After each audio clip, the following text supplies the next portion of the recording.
Welcome back to the Michael Cohen Show on our journey to 250,000 subscribers. So hit the subscribe, share it with a friend, and let's get started here. Because yesterday, rock star Tim Walz, right, soon to be our vice president, was in Madison, Wisconsin.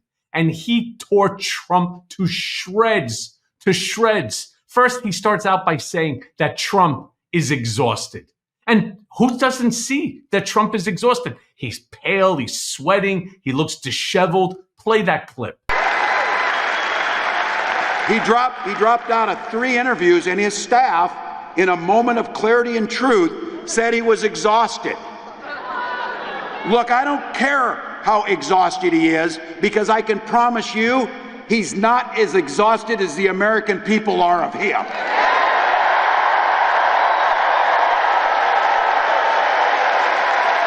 Who's not exhausted from Trump, from the chaos, the divisiveness that the guy sows each and every single day? But then again, here comes Tim again, calling Donald out for dodging the debate. You see, Donald, again, projecting, goes ahead and he claims that Kamala Harris is not doing any interviews. She's not doing anything. She's fast asleep. No. This is where Tim Walz puts Donald in his place. Play that clip. He's ducked debates, but you can't blame him. When you get your ass whipped that hard, you don't come back for seconds. You come back for seconds. Yeah, I mean, does it not seem to me like there's something very appealing about Tim Walz, right? He reminds me of every coach that I had growing up in various different sports, just, saying exactly what we're all thinking. Yeah, when you get your ass handed to him, it's a little tough to come right back. And Donald has been getting his ass handed to him time and time again. But yet, it's hard to believe this. The race is still close. So then what does Tim Walz turn around and do afterwards? He really has to teach Donald a lesson. And he calls him out for this McDonald's stunt that they pulled. And I want just to be clear with each and every one of you what happened here. They took over the entire McDonald's. All the people were there were actors, basically. They were pre-vetted. The whole thing was done as a political stunt. In order to do what? Show that Donald Trump worked for 15 minutes in his entire life, where he's not working for either his family or himself? Play that clip. He missed an opportunity, though. Being at McDonald's, he looks much more like Ronald McDonald than the clown that he actually is.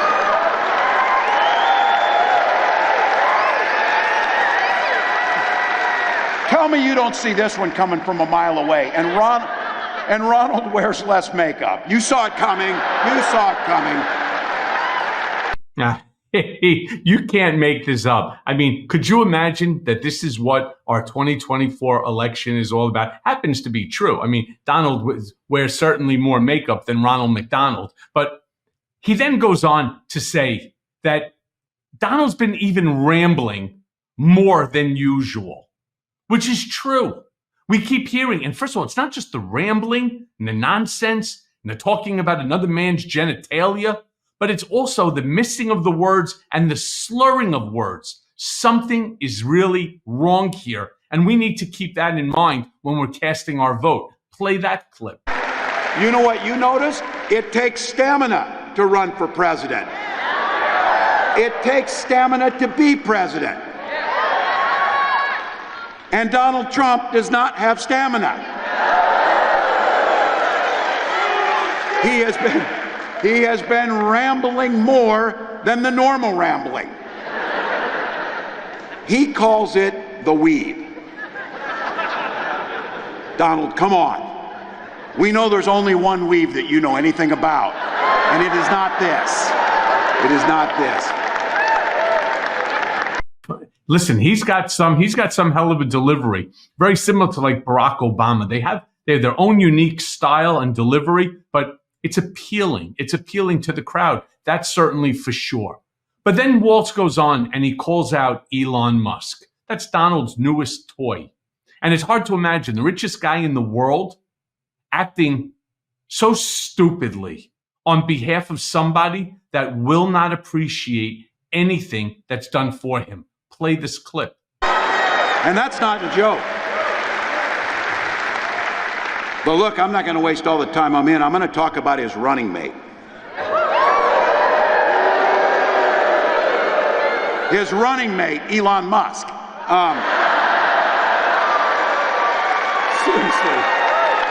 Seriously.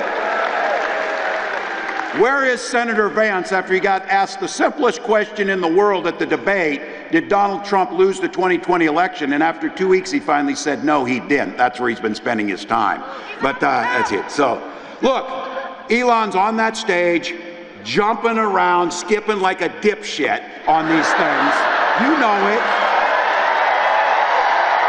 Yeah, it's true. I mean, I can't believe that this is Elon Musk, a guy who I personally think that the guy is like, he's a visionary. And forget about his enormous wealth. Forgetting about that, the guy is truly a visionary, skipping around the stage, jumping up there, pants half falling down, shirt up to his belly. I mean, come on, seriously? Again, this is a presidential election, for God's sake. But then Tim Walz goes and he draws attention to billionaires helping average citizens. Play this clip. Well, look, there's something not just nuts, but cruel about a billionaire using people's livelihood as a political prop.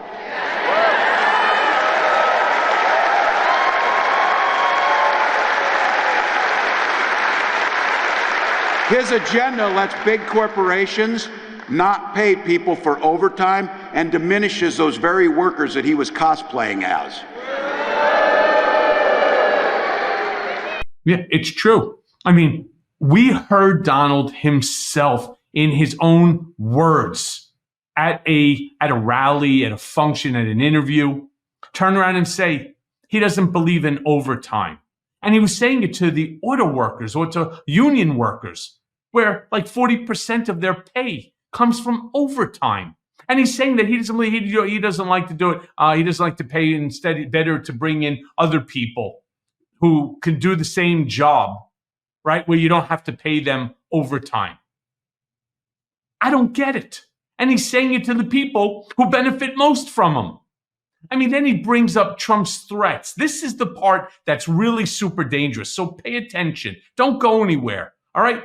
This is the part that every single one of us needs to take really straight to the heart. And especially me, because it's already happened to me.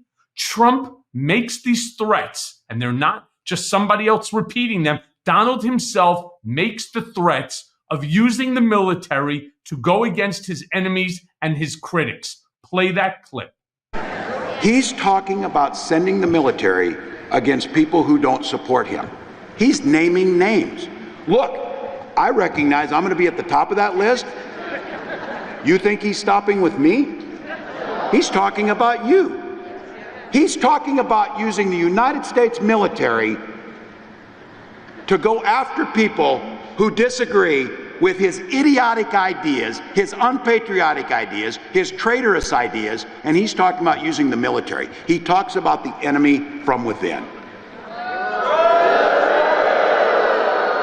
He was given a chance, because it happens, sometimes you misspeak, yes you do.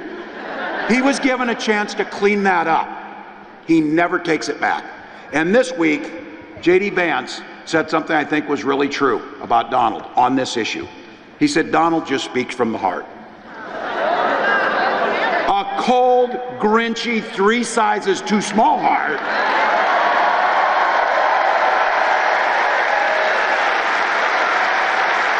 And again, this is not a joke.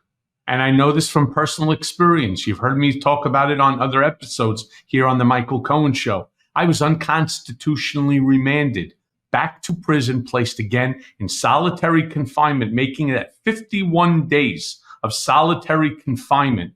Why? Because I wanted to publish my book, Disloyal, the first book, which, by the way, turned out to be #1 on the New York Times bestsellers list for a month. He didn't want it because it was critical of him. So imagine, that's over a fucking book. That's over his ego. So I became a critic. I became an enemy. And instead of using the military to go against me, he used the Department of Justice. He used the Bureau of Prison. They lured me down to 500 Pearl Street. And when I was there and I refused to waive my First Amendment constitutional right, as Judge Hellerstein, Alvin K. Hellerstein, federal judge Hellerstein said, it was retaliatory by the respondents, which is Trump, Barr, DOJ, USA, because I refused to waive my First Amendment constitutional right and not publish a book. They handcuffed, they shackled me, they shipped me back up to Otisville, and they placed me back into solitary confinement until my habeas corpus petition was granted by Judge Hellerstein, and he ordered me released immediately. If you think that I'm the one and only, because right now I am, not if Trump becomes president, he is telling you that he intends to go after the enemy within. And that's everybody or anybody that he deems or his people around him deem to be critical of him. This is not a joke. This is something that needs to be taken really seriously because our rights, our freedom is on the line. And so lastly, Walz turns around and he explains that if Trump wins, our Supreme Court, and you know that they just refused to hear this case, took it all the way up to the Supreme Court via what's called the writ of certiorari, they will be forever changed. Personally, I disagree with Tim on this. I think that the Supreme Court right now is forever changed unless Kamala Harris wins and they put more people onto the Supreme Court to drown out Donald's 3 picks. Play this clip. This time, though, the guardrails are gone. It's already Donald Trump's Supreme Court. They've effectively given him total immunity to do whatever he wants as president. If think about this in the next 4 years. If he gets elected, he could appoint up to 3 more justices to an institution that already gave him immunity. That would mean that Donald Trump will have appointed 6 of the 9 Supreme Court justices. It's mind-blowing. Mind-blowing. In fact, Tim Walz could have even taken it a little bit further, as I do. Donald Trump himself has said he wants to rewrite the Constitution. He wants to destroy our tripartite system of government because he thinks it's too difficult for him to have to work with Congress and deal with the judiciary who turns around and, there's all these lawsuits and so on. So what does he want to do? He wants to get rid of the judiciary. He wants to get rid of the legislative branch of government and confer all power to the executive branch. And he, of course, would be the chief executive, which in essence would make him the king, the monarch, the supreme leader, the Führer, whatever name you want to call him. He would have unlimited power. And I assure you, as I did in 2019 when I testified publicly before the House Oversight Committee, and I said, my biggest fear is in 2020, if Donald Trump loses the election, I was the first to say it, that there will never be a peaceful transfer of power. And I'm saying this in front of you, and I've been saying it now for over 2 years, that if Donald Trump wins this election, there will never be another election ever again, at least not one that we would ever recognize. So my friends, do your job.